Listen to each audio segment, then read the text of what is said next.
Hello guys, कैसे हैं आप सब। आई होप सो आप लोग बहुत अच्छे होंगे। ये ही मेरा सेकंड ब्लॉग और अगर आपको पसंद आए तो प्लीज़ लाइक करना, कमेंट करना, चैनल को सब्सक्राइब करना। आज मैं बात करने जा रही हूँ बिग बॉस OTT 3 की, जो मुझे अब की बिल्कुल पसंद नहीं आया। मतलब मेरा ये कहना है कि जो अब की जो वीकेंड का वार था जिसमें नॉमिनेट हुए थे 3 फ्रेंड्स, कटियार, लव कटियार, शिवानी कुमारी और विशाल, जो बहुत बेस्ट थी और उन्होंने बहुत अच्छा अपना गेम खेला था जिसमें कहीं कोई शंका नहीं थी निकालने की, और उसको बिग बॉस के मेकर ने बाहर कर दिया। ये मुझे बिल्कुल भी पसंद नहीं आया और जब से मैंने चीज़ जानी है, देखी है, तो मुझे बिल्कुल भी पसंद नहीं आ रहा है। ऐसे लगता है कि मैंने इतने दिन बिग बॉस बेकार में ही देखा, क्योंकि कोई मतलब नहीं निकला। ये रियलिटी शो है। रियलिटी शो का मतलब होता है जो लोग बाहर रहते हैं वही अपना अंदर पेश करते हैं। तो जो तीनों दोस्त थे इन्होंने अपनी रियलिटी पेश की थी, लेकिन जो मेकर्स हैं उन्होंने बहुत गलत किया। उन्होंने वो रियलिटी नहीं पेश की, उन्होंने अपने हिसाब से बनाए गेम को अपना अपलोड कर दिया। मतलब एक तरह से उन्होंने अपने हिसाब से सब कुछ किया, जनता के हिसाब से नहीं किया। जबकि जनता शिवानी को भी चाहती थी, विशाल को भी चाहती है और कटियार को भी चाहती है। लेकिन कृतिका जो है वो बिल्कुल बेकार है, वहाँ पे उस जगह रुकने लायक नहीं है और ना उनके हिसाब से वहाँ पे कोई उनका गेम है। वो बस रह रही हैं। और वो साई केतन जी, वो भी वहाँ कुछ नहीं कर रहे हैं, पर फिर भी वो रुके हुए हैं। तो ये सब एक सोची समझी साजिश थी पहले से ही कि हमें इनको निकालना है। अगर आप जनता को चाहते हो कि जनता वोट करे, जनता जो अपील करेगी हम वो करेंगे, तो पर यहाँ तो जनता की सुनी ही नहीं जाती है। ये गेम कैसा गेम है जहाँ पे TRP लेने के लिए आदमी जनता को कहता है कि जनता के सामने चीज़ें पेश करता है, जनता देखेगी, उसे TRP मिलेगी और जितनी लड़ाइयाँ होंगी उससे TRP मिलेगी। लेकिन यहाँ पे इतनी लड़ाइयाँ होने के बाद, सब कुछ होने के बाद, आपने बहुत कोशिश की एक फ्रेंड के बीच में, 3 दोस्तों के बीच में लड़ाई लगवाने की कि वो लोग लड़ाई लड़ें और यहाँ पे उनको TRP मिले हैं। फिर भी वो लोग दोस्त बने रहे, आज भी दोस्त हैं। फिर भी आप लोगों ने जनता की नहीं सुनी, तो फिर किस चीज़ का बिग बॉस। हम ये जानना चाहते हैं किस चीज़ का बिग बॉस, जब जनता हम लोग का सुनना ही नहीं है, हम लोग की वोटिंग का कोई मतलब ही नहीं है, तो किस चीज़ का बिग बॉस। आपको एक निकालने का आप चाहते, मुझे इतना पता है अनिल कपूर जी चाहते, उनकी जो अंदर और लोग भी हैं वो चाहते हैं, सलमान खान जी चाहते, तो बिल्कुल नहीं निकालते। शिवानी कुमारी उस चीज़ को मतलब शिवानी कुमारी एक तरह देखा जाए विनर के रूप में वहाँ पे दिख रही थी। विशाल दिख रहे थे, लव कटियार दिख रहे थे, और कहीं हद तक रणजीत शौरी जो हैं वो कुछ हद तक मुझे लगता है ठीक थे। और इसके अलावा अरमान मलिक, कृतिका, साई केतन और ये सब मुझे बिल्कुल भी पसंद नहीं आए, और ना ही मुझे उनको ट्रॉफ़ी देने के लिए मुझे लगता है कि उनको देनी चाहिए। ये हमारा मानना है कि जब बिग बॉस ये सीज़न लेके आते हैं तो उनका मेन बेस होता है कि वो पब्लिक के ओपिनियन को रखते हैं। पब्लिक जो पसंद करती है, इंसान चुनाव क्यों लड़ता है, चुनाव लड़ता है जिसको वो पसंद करता है उसको चाहता है। लेकिन यहाँ पे तो सब उल्टा हो रहा है, जनता की पसंद का कोई मतलब ही नहीं है। तो क्यों जनता को ये बिग बॉस दिखाया जाता है, क्यों जियो सिनेमा डाउनलोड करने के लिए बोला जाता है। आदमी इसीलिए देखता है कि उसकी पसंद का जो वो चाहता है, और ऊपर से वो गलत नहीं था। एक आदमी सपोर्ट करता, 2 सपोर्ट करता, पूरी जनता ना करती। ठीक है, तीनों दोस्तों को पूरी जनता ने सपोर्ट किया। आपको क्या दिख नहीं रहा था बिग बॉस के? मैं मेकर से कहना चाहती हूँ, क्या उनको दिख नहीं रहा था कि इनको जनता सपोर्ट कर रही है, ये लास्ट तक जाने लायक है। मैं तो ये कहना चाहूँगी मेकर शायद डर गए थे कि ये जीत के हकदार थे और वो नहीं चाहते थे। वो शायद अपने ही साथ के आदमी को बनाना चाहते हैं। जो रणजीत शौरी है वो अंदर ही उनके ही फिल्म स्टार से हैं शायद, ये इसलिए उनको बनाना चाहते थे। वो इंसान को बनाना चाहते थे जिन्होंने वहाँ पे गंदा खेल खेला।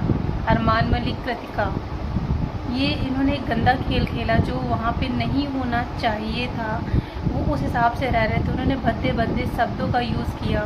वही आज कहा जाता है कि जो लोग बदतमीज़ होते हैं उनको रखा जाता है, लेकिन जो अपना क्लियर गेम खेलते हैं उनको नहीं रखा जाता। आज इस बिग बॉस में मुझे यही देखने को मिला। मैंने पहली बार पूरा बिग बॉस देखा सिर्फ शिवानी कुमारी के लिए, विशाल के लिए और कटियार के लिए।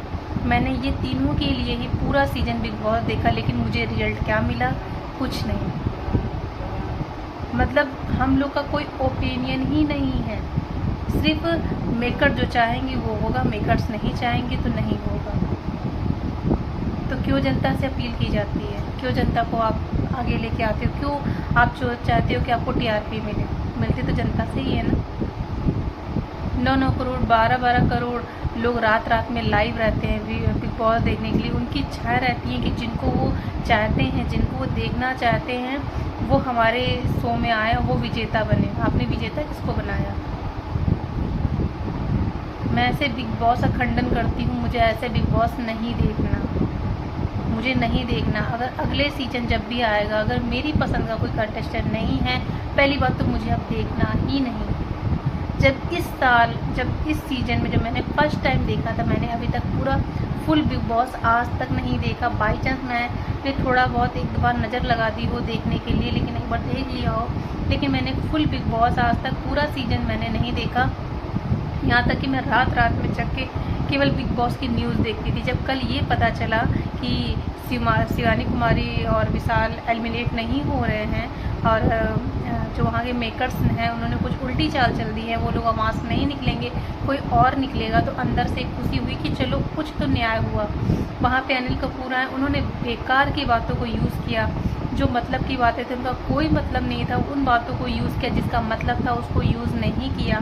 कि उस जगह सना मकबूल ने भी शिवानी का साथ नहीं दिया, तो मैं तो चलो उसको नहीं कहूँगी क्योंकि वो एक गेम है, वो खेल रही है, लेकिन उसने उस तरह से खंजर नहीं मारा जिस तरह से अरमान मलिक, कृतिका और ये सब लोगों ने। साई केतन का कोई मतलब नहीं है, कृतिका का कोई मतलब नहीं है, उनको वो फाइनल तक ले जाना चाहते। क्यों? क्या बिग बॉस ने उनको घूस दे रखी है? सॉरी, क्या इन लोगों ने बिग बॉस को घूस दे रखी है? मुझे समझ में नहीं आता है गेम हो क्या रहा है। मुझे बिल्कुल फेक समझ में आया। आपकी का बिग बॉस मुझे बिल्कुल पसंद नहीं आया, और मैं चाहती हूँ मेरा वीडियो इतना फैलाओ कि ये वीडियो लास्ट तक जाए और लोग देखें इसको। बस मैं ये चाहती हूँ कि मेरा ये सेकंड ब्लॉग है, मैंने अभी तक कोई ब्लॉग नहीं डाला। मैंने बस जो मेरे अंदर की भड़ास थी मैं वो निकालना चाहती थी, क्योंकि जो हुआ बिल्कुल गलत हुआ, और जिस टाइम से ये हुआ उस टाइम से मेरे अंदर गुस्सा थी। मैंने तुरंत ही वही टाइम जाके मैंने जी सिनेमा, मतलब जो सिनेमा था, मैंने उसको डिलीट कर दिया। मैंने कोई इच्छा ही नहीं देखने की बची। जिस इच्छाओं से, जिस नज़रों से, जिस भरी आंखों से मैं देखती थी कि मुझे अपने कंटेस्टेंट जो मुझे पसंद है, जो जनता को पसंद है, जो पूरी पब्लिक को पसंद है, जो वर्ल्ड को पसंद है, उनको आपने हटा दिया। तो देखने का मतलब ही क्या है? वो आप रखिए फिर उनको, जब आप ही चाहते अपने हिसाब से तो गेम खेलिए। हमें नहीं चाहिए ऐसा गेम, और हम ना देखना नहीं चाहते। कुछ नहीं मतलब है बिग बॉस का। क्या मतलब हुआ यहाँ पे बिग बॉस का? मैं चाहती हूँ प्लीज़ आप सब लोग मुझे कमेंट करिए कि क्या ये मैंने सही कहा। मुझे ऐसा लगता है कि मैंने सही कहा, क्योंकि आदमी कहता है ना, जब चुनाव लड़ता है तो हज़ारों लोग खड़े होते चुनाव में, पर उनको जो पसंद आता है वो जीतने के काबिल होता है, वही जीतता है। पर यहाँ पे ऐसा बिल्कुल भी नहीं है। जो जीतने की स्थिति में है, जो क्लियर है, जो सामने दिखता है, उसको वहाँ पे जीतने के लिए नहीं रखा गया। जो गंदा है, जिसकी सोच गंदी है, जिसका बर्ताव गंदा है, जिसका सब कुछ गंदा है, उसको वहाँ पे ऐसे रखा है कि वो लास्ट का विनर बन रहा है। मुझे नहीं चाहिए ऐसा बिग बॉस, और मैं कान पकड़ती हूँ कि ऐसा बिग बॉस बिल्कुल नहीं देखना मुझे। मैं तो अभी से नहीं देखती। मैं शिवानी कुमारी का ब्लॉग देखती हूँ, विशाल और कटियार को मैं नहीं जानती थी, उनको मैं जानने लगी। वो बिल्कुल बेस्ट हैं, बिल्कुल बेस्ट है। शिवानी कुमारी बेस्ट है। उसकी जाति को, उसके धर्म को लेके, उसकी बातों को लेके लोग अपशब्द कहते हैं, शोभा नहीं देता उनको। वो छोटी लड़की है। सोचो, उसने आदमी 6 साल का जब बच्चा होता है तब भी उसको इतनी समझ नहीं होती है। उसने 22 साल में बहुत कुछ किया है। लोग उसको बदतमीज ना जाने किस किस शब्दों से यूज़ करते हैं, तो उनसे मैं यही कहना चाहूँगी, उनके मुंह में ये शोभा नहीं देता। अगर आपकी बेटी इसी तरह निकली होती ना, तब आपको पता चलता। दूसरों की बेटी पे उंगलियां तो कोई भी उठा देता है। कोई आता है शिवानी कुमारी को ये कह देता है कि वो तो मेरी गर्लफ्रेंड है। अरे यार, ऐसे लोग आ कहाँ से जाते हैं? अरे यार, इतना ही फेमस होना है तो अपने दम पे फेमस हो ना। बस गाइस, मेरी यही अंदर मेरी यही बात थी। मैं आगे और मिलूँगी आपसे अभी। तो गाइस, आपको हमारा ये ब्लॉग कैसा लगा? अच्छा लगा हो तो लाइक करना, कमेंट करना, चैनल को सब्सक्राइब करना। फिर मिलते हैं आपसे नई उम्मीद, नई उमंग के साथ। तब तक के लिए वंदे मातरम, जय हिंद। और प्रीति की तरफ से आपको ढेर सारा प्यार। Bye bye.